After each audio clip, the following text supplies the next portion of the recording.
Good afternoon, ladies and gentlemen. Guile here, and welcome back to the Forged Alliance Forever promotional series. And happy Black Friday to each and every one of you out there. And I want to thank you all for being here, because you could be out there running around like the rest of them, like headless chickens, trying to bag yourself deals at below average prices. Instead, you're here with me, celebrating gameplay, or below average gameplay as it would happen to be today. That's right, it's Average Joe's Day today here at Guilecast. Let's celebrate one and one all. It's going to take place on Tropical Touch version 2. Very exciting new map to Guilecast. It's going to be a custom 5v5. I'm ready, you guys are ready, and the players are sure as hell ready. So let's go on over to the game zone and see how they're going to get on. A-chang! Ka-chang! Instant loading is always good to me. A little bird told me, actually, that this map was made by Chosen. I have no ways to substantiate that, but if it is, congratulations, Chosen. Well done, sir, although the colour offends me greatly, but we won't talk too much about that. Let's get on with introducing our players. This is Team 1 up here at the top right, and this is Team 2 down here at the bottom left. Going first for Team 1 in Halib Orange, but that wonderful luminous green carpet is covering up the colour on his bodysuit there. It's none other than Evolution 8. He is opening first land. Team member number 2 down here in Elephantine Grey, it's Diggs. He's going Aeon, opening first land. Team member number 3 over here, it's Deathwolf 99. This time in Pontiff White, this time going Seraphim, opening first land. Team member number 4 in Cyanide Scion, it's Mishka. He's going Cybrin, bless him, opening first land. Last but not least for Team 1, it's Cthulhu Rising, going Seraphim in Regal Purple, opening first land. So 2 Fim, 1 Cybrin, an Aeon, and a UEF. All races represented there for Team 1. Let's take a look at Team 2, starting down here with Mellow Yellow. First of all, it's our only pro in today's game, and only just a pro at 1500 rating. It's Ravendell. He's going UEF, opening first land. Above him, in that lurid green, kind of going for some camouflage today, I guess, although pretty much everyone looks green today. It's Born to Chill. Hopefully he won't be too chilled today, opening first land. Team member number 3 in Ferrari Red, this time going Fim. It's Citrus 984, and he opened first land. Team member number 4 already strutting his way out towards the center bit by bit, just stopping to pick up a Mex on his way. It's a Cybrin in Baby Blue, and his name is Vuldum, or Vuldum. And last but not least, in Burgundy Red, another Cybrin, it's Pro Stance, and he opened first land. So there we have it. So it looked like 2 Cybrin, an Aeon, a Seraphim, and a UEF. So all races represented once again there for Team 2. Game quality at 91%. It's what the UI considers a good balanced game, but what we at Guilecast consider just below a good quality balanced game. We like 92, 93% just to be sure. But anyway, there we have it. As you can see, quick look at the ratings. As we've already mentioned, Ravendell, our lone top rated player, our pro rated player at 1500. We've got a couple of thousands dotted here and there, actually only 2000s, and they're both on Team 2. And 1100 and 900 there for Team 2. We have a lot more kind of consistency for Team 1. 1300, 1300, 1200, 1300, with Evolution 8 bottoming out at 600. Pro Stance and Evolution 8 likely to have some troubles catching up with or keeping up with everybody else in this one. There's a huge gulf of difference between the lower order rated players, the kind of 600 to 900 rated players, and even the people just below pro level. There, the 1300s, 1200s, that really is quite a large margin, significantly more so, in fact, than you would say between a 1200 and a 1500.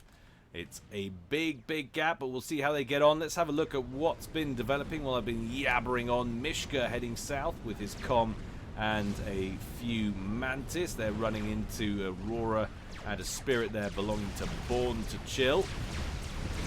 Goes badly for Born to Chill as 2 Mantis break through that forward position, and of course Mishka very far forward with his comm, looking to get maximum territory under his belt, probably looking to set up shop around here, make sure he anchors down these 4 mexes. Remember, there's some mass over here. I haven't actually gone into depth about the layout of this map, but I really don't feel I have time on this one, mainly because I wasted so much time talking at the beginning. But partly because there's so much going on in a 5v5. Let's stick with that. Clearly, the scenario's fault, nothing to do with me. Diggs, meanwhile, over here in the west, grabbing these 4 mexes, looks relatively unencumbered. Nearest hostile ACU is actually over here. It's Pro Stance, who's headed up right to the top left-hand corner. His nearest threat is the 600 rated player, Evolution 8, up here. He's grabbing a distance build up the edge of the cliff. A little bit of pew-pew going on here and there, namely in the center there between some T1 spam belonging to Ravendell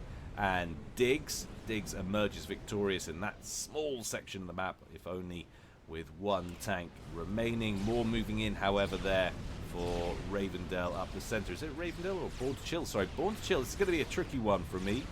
Ravendell, of course, hanging out at the bottom side of the map, but with this lurid green backdrop and 2 colors relatively close to each other in tone, it's going to be a battle, so bear with me. Cthulhu Rising and Ravendell getting down to it. How are these guys matched up? So Cthulhu Rising is a 1300 up against a 1500, so that's the best possible balance between 2 players that these, well, Ravendell can find in opposition on this portion of the map. So it's been nicely strategically placed on game setup. Always nice to see. Born to Chill down into the yellow, as is Mishka. Mishka, of course, in that slightly weaker Cybrin suit. 6,800 hit points left there. Born to Chill on 8,000. Advantage, of course, for Cybrin lies in that regen. Fulldom persuading Diggs to back up slightly. Diggs will be desperate to hold on to these 4 mexes, of course. Some engineers over here throwing down some T1 PD. It's quite far back, but you never want to start one if you're not certain you can finish it. And finish it he has. Fulldom not stepping up the pressure any particular way. In comes a transport from Citrus 984, a couple of NGs on board, heading up from the bottom right, although of course he's stationed right in the center. Where is he going with that? Right over the top of Diggs, absorbing some fire from a Seeker down there. Like he's actually going for a drop in that top left hand corner, trying to dispossess Evolution 8 from that Mex and that plateau. How on the ball is our 600 rated player? Will he be able to shoo away those 2 NGs? Has got an operational factory online in that top corner already. As long as he's paying attention, that shouldn't be too difficult to counter. Bit of Medusa and Fervor counter artillery exchange going on down at the front line to Born to Chill and Mishka. Gun upgrade on the way for Ravendell. Only just started and he's been caught out by Cthulhu Rising. Has a lot of incoming T1 spam. This is surely going to have to be a cancel, I would imagine. There it goes. Lovely bit of work from Cthulhu Rising, catching Ravendell on an upgrade, forcing him to chuck away all of those resources. Always a good feeling when you achieve something like that. Cthulhu Rising still needs to be cautious. He's yielding about 1,000 hit points to Ravendell, but not for long. In come Volthus there from Death Wolf 99. Where's the air forces of Citrus? They're gathering so they can go in together just to the west. Now they've rendezvoused, going straight in, going to target the gunships first of all. No, sailing on by, taking care of the interceptors. There was that prioritization of the gunships on that second pass, I think. But in comes another Volthu, and Ravendell getting pushed back pretty hard here. He's down to around 4,400 hit points. There is a deeper part of the water in here, which if he can get to, he'll be safe. Volthu still engaging him, down to 96 hit points though. A sharp sneeze will knock him out of the sky, and there it goes. And Ravendale finds himself safe as long as no torpedo bombers show up. Not seeing any being produced for the time being. Back up to the top left-hand corner now. Gun speed upgrade on the way for Diggs, who's losing the odd unit here and there thanks to some light artillery, some Medusas here for Voldum. Would you believe it? So Evolution 8 upgraded to T2, got an engineer out, starts work on a triad, manages to reclaim one of the NGs, but the second one there finishes him off. However, there's going to be a new one any minute now. What's the bet he didn't go for a Sparky? Would have solved his problems very nicely indeed. Back on the ground to the east. Pro stance engaging Evolution 8's forward position, who's on a T2 upgrade with his comm. About to lose a forward T2 mechs. That's something he won't be too happy about. Producing 30, and that goes. He's down to 24 mass per tick. With the exception of Born to Chill. Means he's well and truly short stacking. Cthulhu Rising standing his ground. Well advisedly throwing in a bit of micro to avoid some of those Zooey shells. Cheeky little run by though from Pro Stance. Those were the leftover units I think we saw engaging up here. They pushed all the way in through the back, grabbed a couple of mechs belonging to Evolution 8 and are now hitting mass points and that Hydro at the back that was belonging to Death Wolf 99. Needs to get a gunship in there or something to sort that out. Diggs trying to hold back the Burgundy Tide at his front door. That's a lot of Mantis in there. And Voldum pushing up as well. There's a lot of aggression happening here from Team 2 on this side of the map. Meanwhile, down here, Born to Chill finds himself under purple fire. 5,100 hit points and falling. One Volfu out there for Citrus, but in comes some Notha fighter bombers there. Oh my word, from Deathwolf 99. Born to Chill needs to get his big shiny metal backside back in the water. 90 something hit points and he manages it, I think. No, he doesn't. What got him? Deathwolf 99 picks him off. Yes, he was just outside of the water. I didn't see any torpedo bombers. That doesn't mean they weren't there, but another kill instantly, and this time it's Ravendale picking off Cthulhu Rising. Ravendale, who'd had so much pressure put on him, he'd been forced into that little pond, manages to get the work done with T1 spam up here, picks off his mirror and levels the match now. One kill apiece. Back up to this side of the map. Diggs on a gun upgrade, 80% done there. That will be his second one. He'll have a full-on operational sniper comm there for his Aeon ACU. Deadly when utilized correctly. Evolution 8 backing up. How did his plateau battle go? Well, not too bad. Still working on a mass pump. Went straight for the T2 there. Triad operational.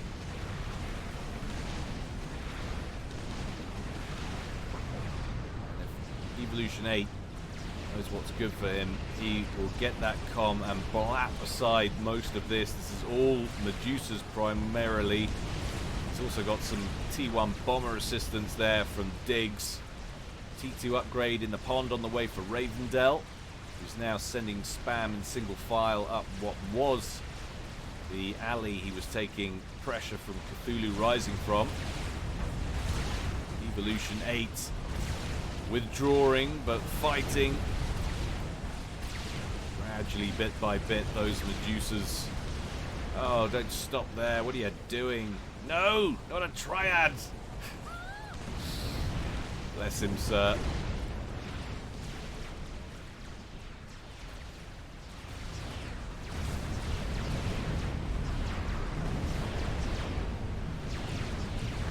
Diggs and Voldoom facing off against one another. Have got a gun upgrade for Voldoom, but we've got the double gun upgrade there for Diggs. of a range and rate of fire. Scary stuff indeed, and that's quite a lot of grey coming with him as well. However, T2 units turning up now, but in come Volthus from Death Wolf, and his Air Force is happily engaging Citrus 984's units down here, so those gunships have time to operate. We have one or two mobile anti-air units, some Sky Slammers down there. Voldoom, though, down to 3,300. There's still 3 operational gunships on that comm. In comes the fighter bomber. Is that going to miss? Hard to tell if that managed to kill anything off. Finally, Citrus turns up, recognizes the danger, tries to save his teammate, picks off all the gunships, but another one comes in straight away at full health. Voldoom into the red, down to 800 hit points and falling. Will they manage to kill the gunship? It's going to be very close, 120 hit points. The gunship goes down, but a fresh one turns up. Surely that's going to be it. Boom, baby! Death Wolf 99 with the deadly single file gunship strat. Picks off Voldoom. Just shows you don't give up. You've got a comm on the ropes. Sometimes all you need is one unit. Now Diggs getting work done as Pro Stance turns up with his T2 units, trying to hold that position that's been vacated with the death of Voldoom. Team 1 go up by 1 player count.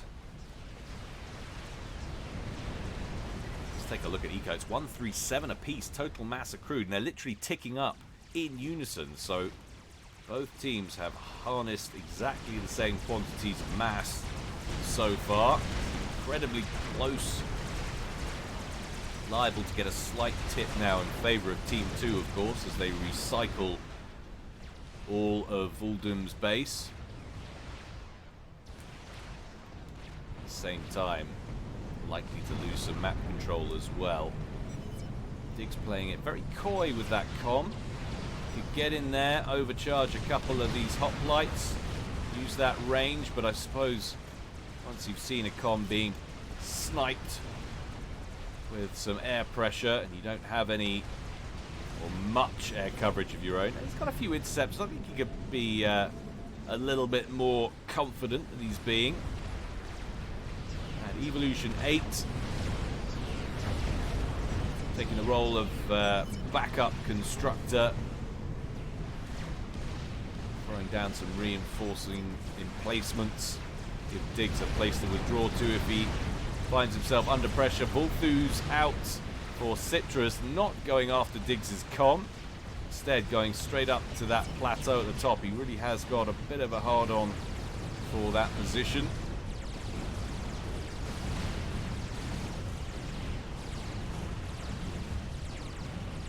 Evolution 8 wants to get himself some anti-air coverage in ASAP. Wolf turns up with his interceptors. What's he going to prioritize? Going after the gunships. Picks off 1, picks off 2. And has numerical advantage over the remaining fighters as well. Citrus bugs out, saves what he can. Engagement underway though, back at the old front line between Diggs and Voldoom. It's not going to go too far. 2 triads online belonging to Evolution. Lots of grey span. Diggs with the sniper comm. One over here playing it a lot more cagey than they need to.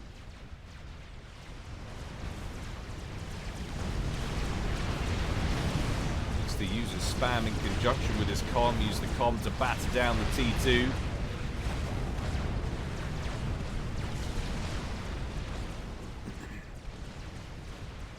That's something you really notice when you've been casting a lot of games, the difference between the Joes and the pros, and how much more cavalier the pros are with the comms, mainly because they know exactly at what stage they should be aggressive and not aggressive, not only with what's in front of them, but with the game time and what your opponent is likely to have. They scout regularly so they can feel confident in using that commander to its full potential when the opportunity presents itself. Diggs moving forward once again. Pro stance. Just reformulating. It's amazing actually how little movement there's been on this front line. I like what he's done here, walled off this section, thrown down a little reinforcing point. Blink hammer on the fire base on the plateau for evolution, raining down occasional shells on these positions.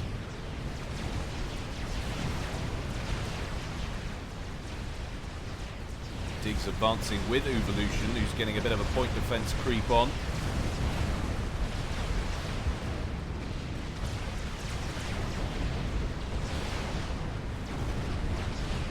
Again, one overcharge into those hoplites and the threat is gone. Advance forward and you can secure all of these mexes. I guess they're just not trying to rush it. I think they get some emplacements online. Perhaps that will get the job done. Team 2 edging ahead now. 210k versus 203. Portion of that, of course, will have been cannibalization of their old teammates' base. And of course, Team 1 have not made any ground up here, so there's 4 mexes that they should have snagged with the demise of Uldum that they haven't managed to do. Now T2 showing up for Diggs. Those shielded obsidians, surely that's going to be enough to move in and grab this position. Meanwhile, down here, we've had quite a lot of to and fro. Ravendell has dropped back, thrown down a T2 shield gen, and is now working on some clink hammers.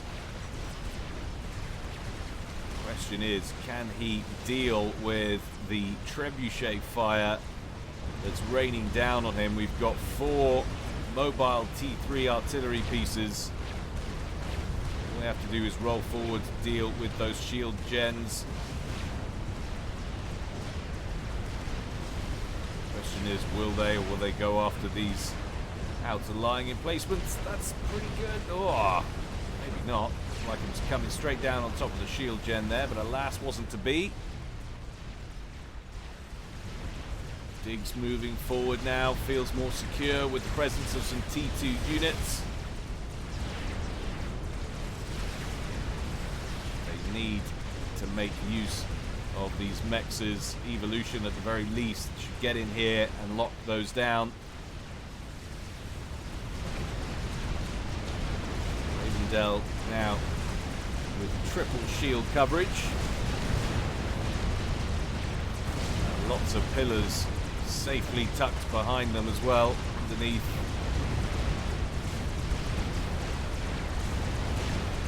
The umbrella of protection that they provide.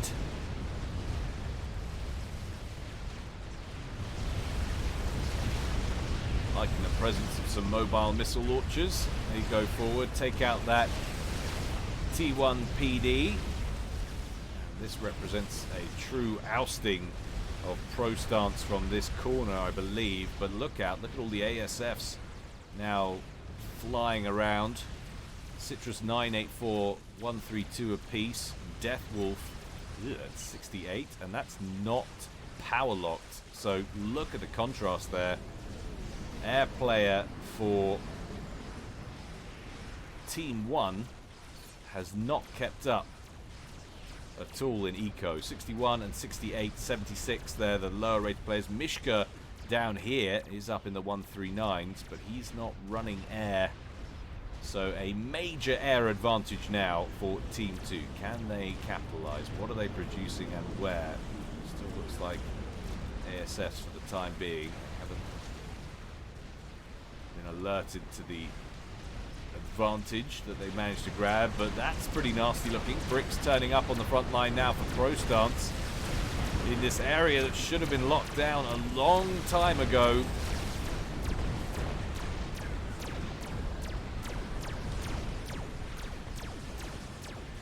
Asylum providing asylum for those obsidians. So much damage coming off that brick, and another one waiting back here at the rendezvous point. Yes, Ravendell, you have air. It's just that no one's realized it yet.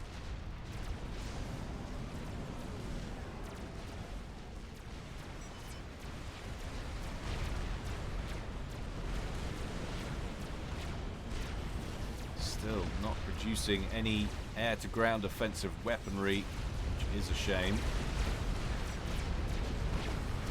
Sort of bottleneck now is looking very nasty indeed. Lots of shield coverage. The odd artillery piece. Now getting to work on some point defenses. Ravendell looks pretty secure through this aperture. This area not so much. This is ripe for the plucking. Got one brick down here. It needs to be sent on its way in. Definitely get some damage dealt there.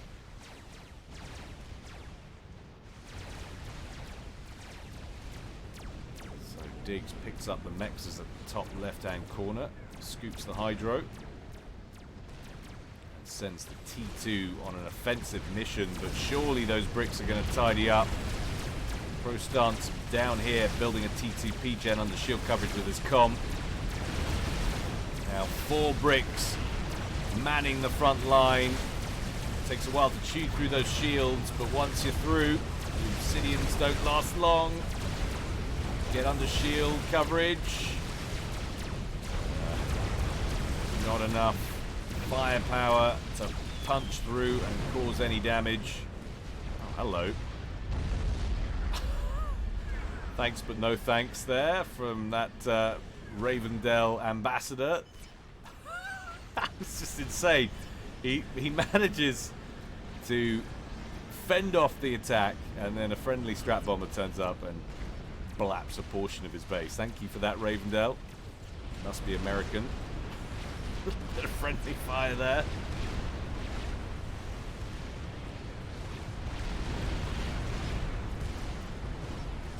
Trebuchets move into range once again. Need more than that to crack this shield coverage.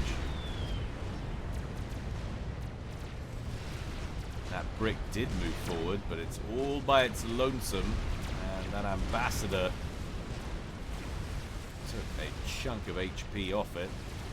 It's down into the red now. If it had been dispatched earlier, could have got some work done there. 2 strap bombers online at the back now for Ravendell. And Diggs on the move again, still battling T3 Tech with his T2. Be slightly effective in large numbers, but the problem is the range advantage the bricks have. They can withdraw and skirmish, all the while laying into the tanks that have no reciprocity at all. Shot just brutalized, and this is trouble now for Diggs and Evolution. The amount of bricks massing up there is reaching crisis levels. Ravendell, though, looking so secure in this position, now finds himself under serious pressure. He's brought his comm into the pond. He's backed his units up outside the back of the shield coverage.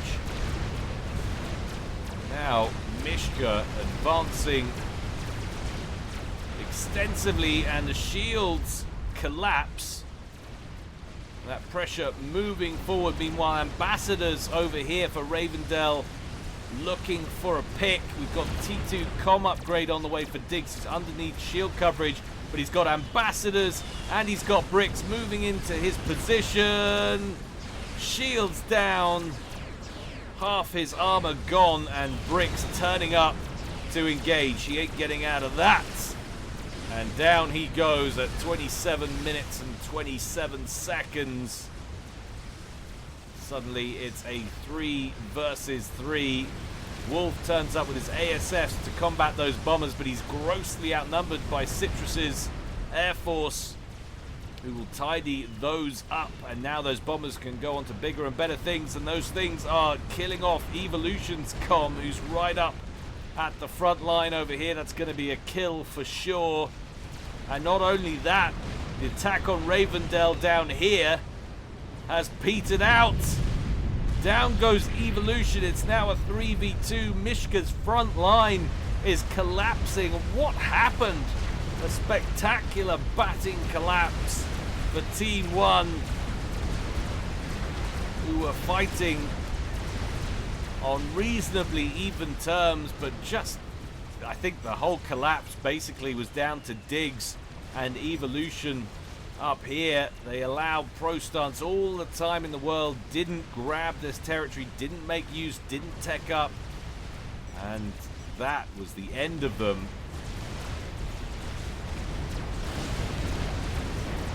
Muldoon's death should have marked a potential turning point in this war for Team 1, and alas,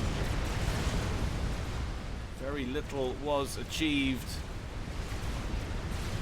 Now the base, central bases of Mishka and Deathwolf under sustained attack. The other 4 ambassadors we saw, I think, have been shot down successfully by Team 1, but not before they took out a lot of sensitive structures. 2 T3 power plants, 2 T3 air or land factories potentially.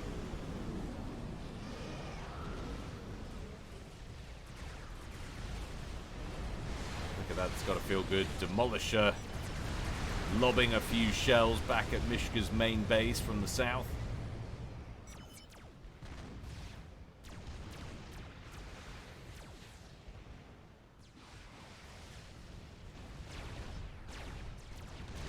Now bricks converging on Deathwolf's base, backed up with a couple of T3 mobile RT pieces.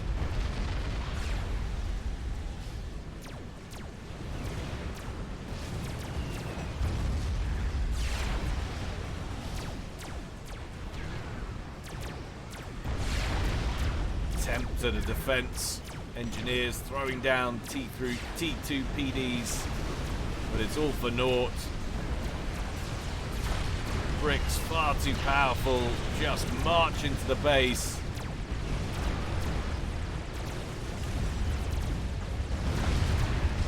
Engineers just getting creamed by those trebuchets back here. Vulthu's brought in to try and contend with the bricks. The main base of Wolf 99 is surely on the way out. They target the T3 core mass. Want to stand next to the power station when you take it out in an ideal world.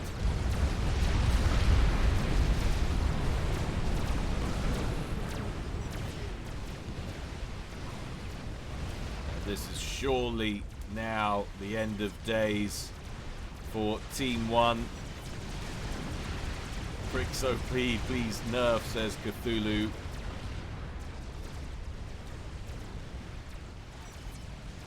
Citrus completes the first experimental of the game, and it's Nithota. And Deathwolf says, nah, I'm done. Control K's his commander up here at the back.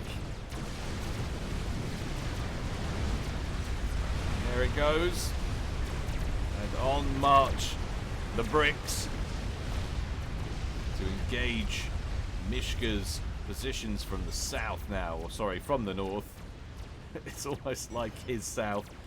We'll just pretend that the whole battle is taking place at this orientation. That's fine.